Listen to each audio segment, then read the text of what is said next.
Good morning, everyone. I'm Muriel Bowser. I'm the mayor of Washington, D.C.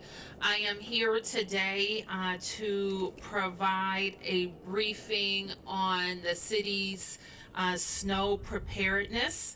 I am joined by the city administrator for D.C., the director of the Department of Public Works. I am joined by WMATA's general manager and the CEO of Pepco, Tyler Anthony, along with the incredible DC snow team. Please give the snow team a big round of applause. Our agencies that make up the snow clean team include the Mayor's Office of Community Affairs, the Mayor's Office of Community Services, DHS, that's the Department of Human Services, the Department of Health, DDOT, HCEMA, DGS, our General Services Agency, and many other people behind the scenes who are preparing for this weekend snow event in next week, which we expect to be a very cold week. So by now, people have heard about the significant winter storm that is headed our way. These are our expectations. Our team is briefed by the National Weather Service regularly so that we can be prepared for any changes in the forecast or conditions. We expect snow to begin Saturday evening. It will continue throughout the night and into the day on Sunday and possibly into Monday. This will be the largest snowfall we've seen in a long time. Current projections have at least 9 inches of snow falling with the potential for more. There is a possibility of freezing rain overnight Sunday into Monday, which will increase hazardous conditions. So at the same time, we're also headed into a very cold week. On Monday night into Tuesday morning, we are expecting wind chills to be below zero. So to make sure we have all the resources we need to respond, I am declaring a state of emergency in the District of Columbia, effective now. We are also requesting vehicle support from the DC National Guard to ensure our first responders are able to move around the city during the storm, and that request has been made. We're also out today to spread the word to the public to get prepared and be prepared. We need you to get inside. We have our outreach teams out all week getting people into shelter. And let me be clear, we have space for everyone. And this is seriously dangerous conditions for people to be outside. If you still see people outside, call our shelter hotline by calling 311 or by dialing 202-399-7093. We have shelter space available for everyone who needs it. We also want you to be prepared by charging your devices, locating your shovel, finding your flashlights, and make sure you have enough batteries for them. Don't wait until Saturday to get stocked up for groceries, and have a plan for your senior family members and senior neighbors. Also, make sure you are signed up for Alert DC. You can sign up at alert.dc.gov. And once you're signed up, you will get updates directly to your phone. And once we deploy our snow teams, don't crowd the plows. In fact, stay out of their way, stay off the roads, and only use the roads if you need to. So with the state of emergency, we are requiring motorists who have vehicles parked on snow emergency routes to move them by Saturday at noon, Saturday 12 noon. Vehicles must remain clear of the snow emergency routes until Tuesday at 9:30 a.m. If conditions show that we need to extend the snow emergency route beyond Tuesday morning, we will make that change and make everybody aware of that. But the snow emergency route is in effect from Saturday to Tuesday at 9:30 a.m. So with regards to government operations, let me start with schools. We have a planned no school day for students on Monday as part of their regular calendar, so that will remain in effect. And the DC Public Schools will continue to communicate with school staff about their planned professional development day. If your child attends a public charter school, you will receive updates directly from them. So over the weekend, we will provide an update about the status of DC government on Monday. And that decision I will make based on our conditions and our need to get open. One modification that has already been made is that we are suspending leaf collection starting this afternoon, and those because those teams who do leaf collection also clear the snow, and so they are already transitioning to snow cleanup. Residents should also expect their trash days to slide, and we will keep you up to date on if you have a Monday pickup, for example, when you should expect your trash to be picked up. We do remind residents, just as property owners, our business property owners, you are responsible for shoveling your sidewalks. You are also responsible for clearing the area in your alley spaces. That goes a long way in helping us have access to the alleyways. That said, getting trash picked up as soon as possible will continue to be our top priority.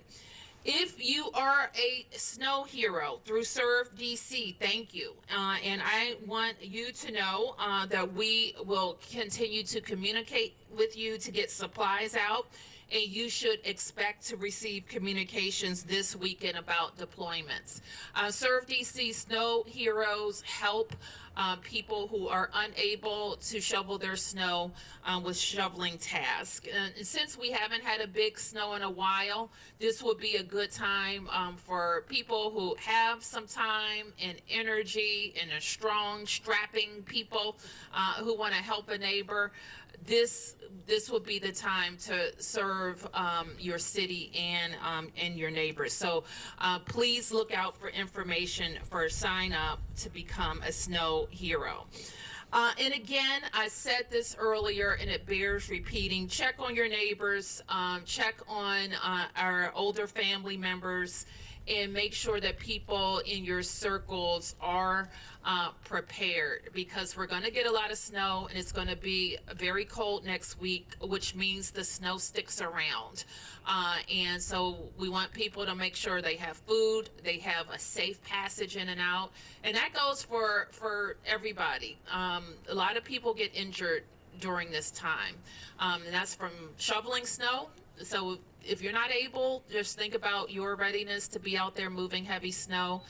But there are also a lot of slip and falls that people don't see the ice, don't have great, or think their balance is better than it is. So like just be mindful of yourselves and have a plan to check in with people. And if you're one of those people, have a plan to call out so people know how you're doing and what you're up to, and if you need help. And you can always call us if you need help. So with that, let me turn to Anthony Crispino, who is the director of DPW.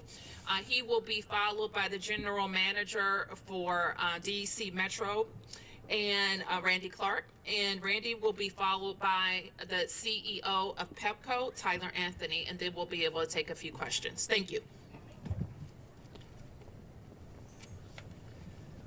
Thank you, Mayor. So I just want to piggyback on what the mayor has said thus far. We are taking this storm very serious. The forecast is starting to firm up, so we have a better idea on what to expect in terms of snowfall. DPW and the snow team have been preparing for a storm somewhere in the neighborhood of 6 to 12 inches with potential for ice on the back end. So what our preparations have been is making sure that we have all the employees and equipment available to address the conditions that we're facing. Operations actually began last night at 7 p.m. We began brining the streets, and we will continue to brine the streets for through tomorrow before the snow begins. Once the operations really kick into high gear around noon tomorrow with the commencement of the snow emergency, we'll shift over from brining to salt to get a good layer of chemical down on the streets. And then once the snowfall starts, we really will begin to turn to straight plowing until the snowfall lets up. At the point that our operations really get into full swing, we will have in excess of 800 employees dedicated just to snow abatement and removal, and over 300 pieces of equipment, which includes some of the vehicles that you see behind us.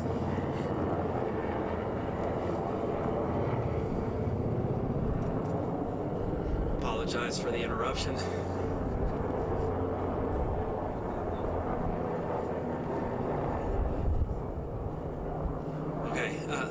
So once snowfall gets underway, as the mayor said, we need everybody to take this serious. Please make sure that your cars aren't on the posted routes. We want to be able to clear from curb to curb so that fire, EMS, and other essential services such as DC Water and Pepco can get to any calls for service as quickly as possible during the duration of the storm. And we want you to avoid any fines or relocation of your vehicle. I want to stress the cold temperature on the back of this storm is going to be very serious, and as the mayor has indicated, you need to check on each other. Please stay off the roads if you can, stay inside where it's warm, but if you have elderly neighbors, please check on them. And then once the snowfall stops and you can venture outside, just help them out clearing their sidewalks. We'll touch on that with some of the other directors. And with the trash collection, we will do everything that we can to get back to normal service. There's going to be some slide dates. It's just the nature of the beast with this type of storm. I'm taking precautions to try and get us back to normal service as quickly as possible. We just ask you to be patient with us. And with that, I'll turn it over to the GM. Good morning, everyone. Randy Clark, the Metro General Manager. I want to thank the Mayor for having me here today. It further re-emphasizes that partnerships are so critical every day, but especially when there's incidents. Obviously, we work across all the regions, so I appreciate the Mayor declaring a state of emergency early. Allows us all to prepare and work together. Team Metro, just like the DPW team behind me, I want to thank them. We have thousands of people that are in preparation mode, working hard to make sure we can deliver service. So a couple things I want to go through here. We will have a full Emergency Operations Center activation starting on Saturday. We actually have, for the first time, staff embedded at DPW, so I want to thank DPW Director for that coordination. It is so important for sidewalks, bus stops, all that kind of coordination. When it comes to Metro, we have over 400 pieces of equipment for snow fighting and hundreds of people that will be actually deployed. So all the prep is active, just like DPW is here.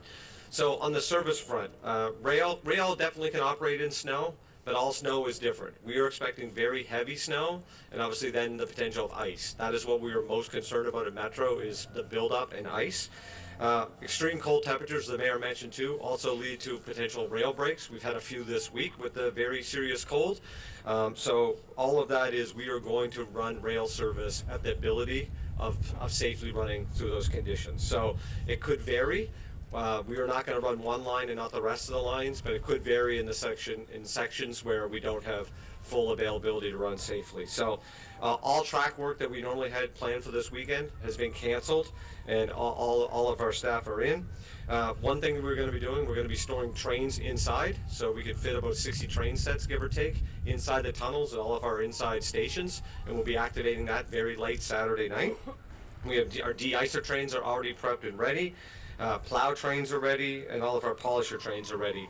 And so we're going to be out doing all of that type of work. And again, we like DPW, will prep. When snow gets there, we'll plow, and then back to prepping for the ice after that. On the bus side, bus is heavily dependent on roadway conditions. So I want to just reiterate my thanks to our DC partner, but also our partners in Prince George's, Alexandria, Arlington, Fairfax, Montgomery County, Maryland DOT, Virginia DOT, we run on their infrastructure, and we work together to make sure those roads are safe. So where there's hills, where there's narrow roads or tight turns, that's especially challenging for us on the bus side. It's pretty clear we're going to have some bus impacts. There's probably no way around that. The question is how severe. We may have some temporary suspensions, but we are going to do everything we can again to serve especially places where there's critical staff. Hospitals, grocery stores, things of that nature, and we'll work really closely with HCMA and all of our other regional partners to try to get people to those critical resources and critical facilities the best we can. Put all that in Metro Access, same deal. Service conditions will determine that. We are already proactively reaching out on the Metro Access side to try to reschedule trips. If you do not need an absolute kind of life mission out on Sunday morning especially, we ask that you please, use some weather sense here, stay inside, look after each other, as the mayor said, and then travel after that. On the notification side, we please ask you to hit Metro Pulse is our best way to get real-time information, or WMATA.com/snow. Also, all of our social media or with people in the regular media. So, last thing again, I want to just really emphasize this. We do not know what we are going to run right now. People have been reaching out. What is Metro going to do?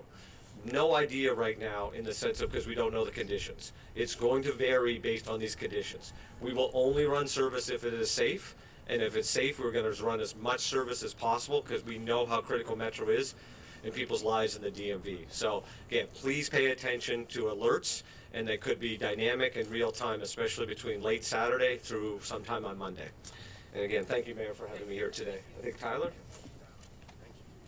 All right. Thank you, Randy. Mayor, thanks for having me here today. Couple comments. Well, first, my name's Tyler Anthony. I'm the president and CEO of Pepco Holdings. And I'll start by saying, as you listen to the weather, as you listen to the different report outs, for us, this is an all hands on deck situation. We don't know how bad this is going to be, but for Pepco, we're preparing for the very worst. We have 3 priorities right now as we prepare. One is, are all of the power lines on system in configuration, and do everything we can to prevent those outages with the necessary configuration, backup lines, etc. So step 1, prevent the outage. Step 2 is when we do have outages, and when you hear about this ice, that's our concern as well. When you get heavy icing of the lines, they can tend to come down. But the second item is, do we have the resources? Our emergency facilities are all up and running. We're pre-staging material all throughout our region and the different service centers to make sure we have all the necessary equipment and staff. We continue to bring more staff in from our neighboring utilities and from different contract groups to supplement all of our existing folks. And then lastly, and every bit as important, is that we communicate, and we communicate transparently with our customers.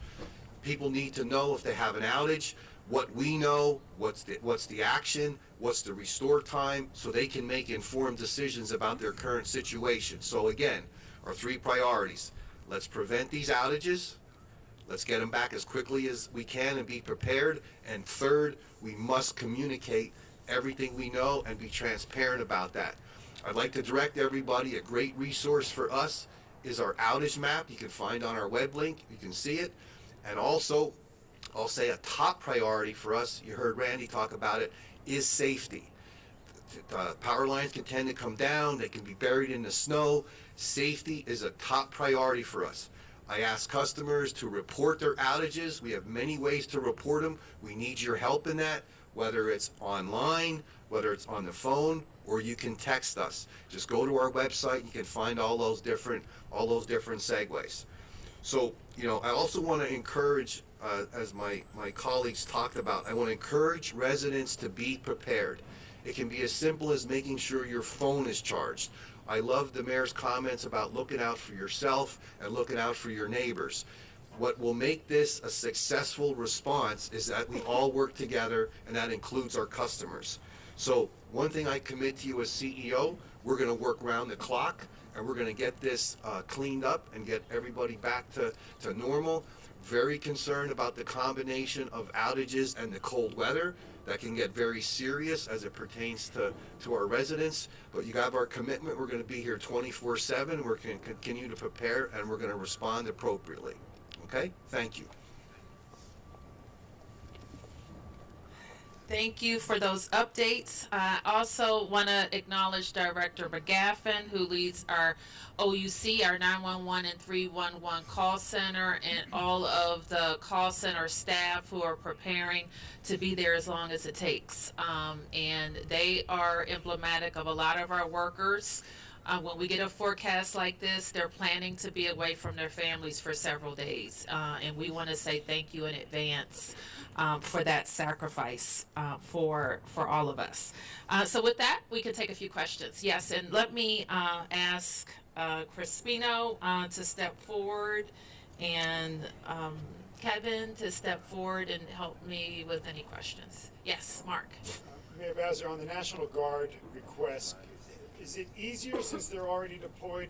Is it a matter of just picking up the phone and calling the general, or are you actually having to go the traditional route of making a request through the Secretary of the Department of Army, and then would the National Guard troops who are here from out of state be part of this responses, or just the DC National? I know the answers to your first two questions, and they are yes and yes. So we are making a request through the traditional route for some equipment, and we're also talking directly to the general about some staff deployments in the district. We expect that to be related to snow clearing, especially for vulnerable communities.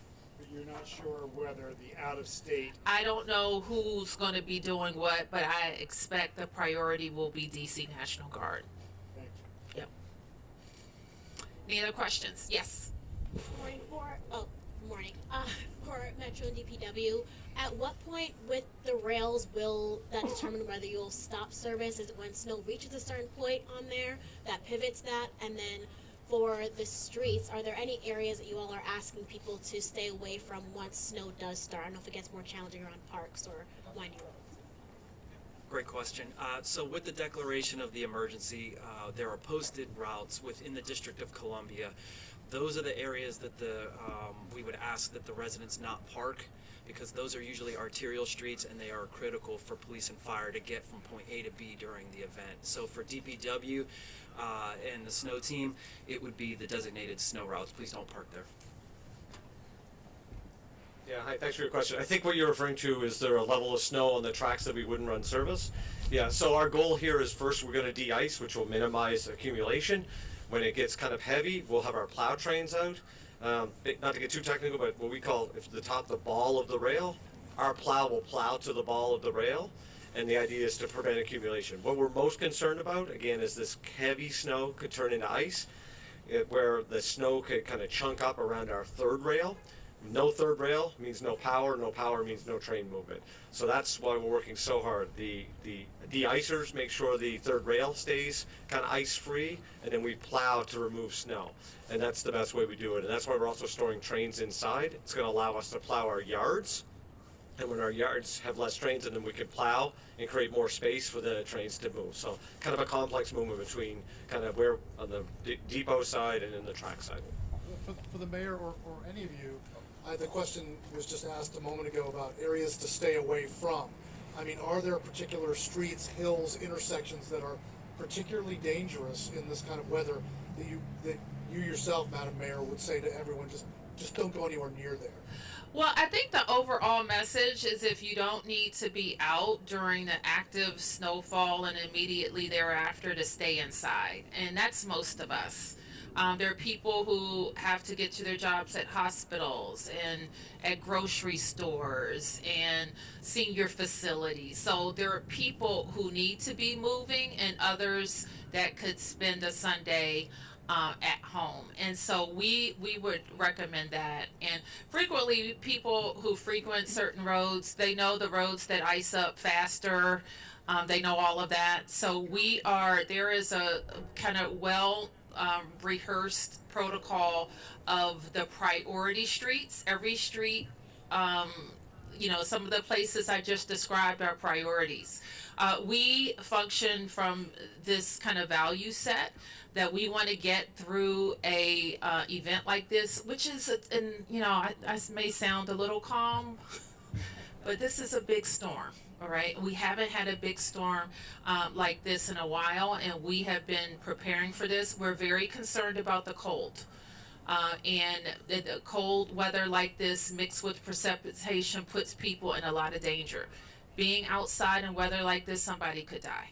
Okay, if you're outside and you're sleeping outside, so we gotta get people in. So I tell my team, as you've heard from all of the executives here, is that we have to be safe. We want to keep people safe, and we want to keep, we want to see everybody next week. Okay, so that's what we want. It's also a priority that we get open. Okay, we are a local government. We provide direct services. And so it is always my focus that we get people open. When we have snow events like this, industry suffers, restaurants and hospitality suffer. And if we can't get open, then their employees and guests can't get to work and get to their events. So how do we focus on keeping people safe, and cleaning up and making sure we can get open and get back to normal for our own government operations and theirs. And I should just clarify something that I said earlier. Chancellor Farabee, as I mentioned, there's no school for children as planned, and the teachers will have their professional development day virtually. Madam Mayor, one quick follow-up. I'm sorry. Yes. You mentioned you're concerned about the cold and somebody could die. As a follow-up, I did see that you're opening, I think, 8 hypothermia shelters. Yes. Could you drill down on what those facilities will do? Obviously, they'll keep people warm, but Sure. are there beds, food? Sure. Let me ask Director for DHS to answer your question and then more generally talk about outreach and how our contractors are working to get people in, how our employees, and what the general public can do. Director. Good morning. Thank you, Mayor. So, as you mentioned and the Mayor mentioned, we have space. The first message is that we really want to encourage people to come in. We have space for anyone who needs to come in. Our outreach teams have been working overtime since we started planning for this event. Okay. Sorry about that. Since we started planning for this event to ensure that our residents experiencing homelessness know what is going on, to encourage them to come inside. We'll continue outreach as long as it's safe to do so in terms of in-person outreach, in terms of our outreach teams walking the ground and making sure to check on our neighbors. Our shelter hotlines will continue throughout the storm 24/7 to encourage people who have chosen not to come in, but also distributing warming items for folks who may choose to stay outside. While cold weather injuries are preventable, so we really want people to come in. However, we also want to make sure that if folks choose to stay outside, they have the resources to keep safe outside. Our hypothermia shelters will be open throughout the storm 24/7. They'll be receiving food, case management, any other services. So we plan to not close our hypothermia shelters during the day. So starting this evening at 7 p.m., they will be open until the end of this event. They offer clothing to people too? Yes, our shelters, the low barrier shelters, offer clothing. Our daytime drop-in centers offer clothing. Thank you. Can I just follow up on it? So, will there become a point where you would compel people to come off the street involuntarily if there's people living in tents or otherwise unsheltered? You keep saying encourage them to come off and provide them with supplies, but does there come a point where you would actually compel them against their will to come in, either FD12 them or other means? So the purpose of us continuing to do outreach is to check on folks. So in some cases, when people may choose to stay outside, but they're also refusing the additional resources that they need to stay safe outside, then we would call the community response team to do an assessment to determine if this person needs to be FD12. Yeah, I got a message for, or a question for Pepco, I guess. You see, especially in the suburbs around here, increasing chances of sleet and freezing rain. How much does that impact everything compared to the snow? And then just the sheer size of this storm, does it hinder you from getting more support from outside the area like you sometimes do when big storms come? Yeah, great questions. A couple there. So the outside resources, when you look at the size of this hitting our nation, resources are tighter and tighter. What's beneficial for us is sister utilities, Delmarva Power, Pepco, or Pico up in Philly, BG&E. We'll look at this and say, do we need to move any of those utility resources around? And we're pre-staging everybody. In addition to that, we're pre-staging people before the storm comes from other states and other groups. So right now, we feel like we have what we need to respond. And as we learn where the pockets are, we'll hit those with even additional resources just based on what transpires. And then your point about the icing, and you heard the commentary about us. Where we get into big trouble is when you have that mix, and then it's wet, and then it combines with freezing. If a power line starts to get icing on it, the amount of ice on that line puts a lot of additional weight on that conductor. And what can happen is, even with a small crosswind, that can start swaying and cause it to snap. So you typically, have the risk with trees, and now you have this risk with ice. So that's what we're going to be paying close attention to. And as you've heard us discuss, it's a big watch area for us right now.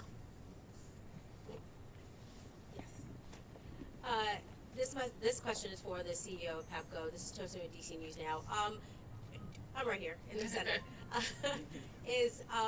Just obviously we're hoping for the best, but if there are chances where power lines do come down, do you guys have a certain strategy of what areas will get checked out first, fixed first? And just to follow up on the question about help from other areas, have you contacted them, and at what point will they be able to help you if you need that extra help? Yeah, we're talking constantly. We have additional check-ins today as an example, so it's a constant communication. As far as, I want to make sure I answer your question. As far as our protocols, our emergency response facility, we're very deliberate on, say we have a series of outages, the emergency facilities, hospitals, police and fire, top priority to get those restored. And then the way we work it down is the outages with the most customers impacted. So if we have an outage, for example, that has 1,000 customers impacted, we'll work that in priority of one that may have 5. And what we'll also do, I mentioned the outage map, in order to communicate that, what we'll do is once the storm, kind of comes through, and these develop, like changes all the time. But what we'll do is, on our outage map as an example, you can get a sense of your particular outage and where you kind of stack up in that priority, and we'll try to give estimated restore times based on size of outage and priority. So what I would underscore though is it's important that people report outages. We have many ways to do that, whether it's through the webs link, whether it's through text message, whether it's through the phone call. We really need to hear from people. And I also want to take the opportunity to say, you've heard this term safety. When conductors are down, people need to stay away. They can be very dangerous, and in some cases, maybe they could still be energized. So I just kind of say that as well. Thank you. Okay, yes. And we'll take a couple more, and then these guys got to get back to work. Just one follow-up on the power outage issue. Yes. If people are experiencing prolonged power outages and perhaps at a significant scale across the city, is there anywhere where the city would encourage those people to go, given the cold weather? Is there overflow space or any contingency plan for that situation? Well, we will have the 8 rec centers that would be available, and we'll call those our cold weather centers. And we have the capacity to add more wherever. As I mentioned about the OUC staff, we have DPR staff who are already positioned to be in those centers. Our DPW staff and DDOT staff similarly, have their plan of how they will work shifts and stay over if need be. Yes. Mayor Bowser, I'm wondering what you and or your team can tell me about the district's response to the sewage spill that's been ongoing for days in the Potomac River. It really seems like it's getting to be in a disastrous situation there that's all flowing downriver into the District of Columbia. I'm just wondering if there's consideration of closing the river, closing the area, what your response? Mark, can we come back to you with that a bit later, and we'll get you a fulsome response? I can't give you an intelligent response right now. I'm happy to come back to you on it though. Okay, thank you everybody.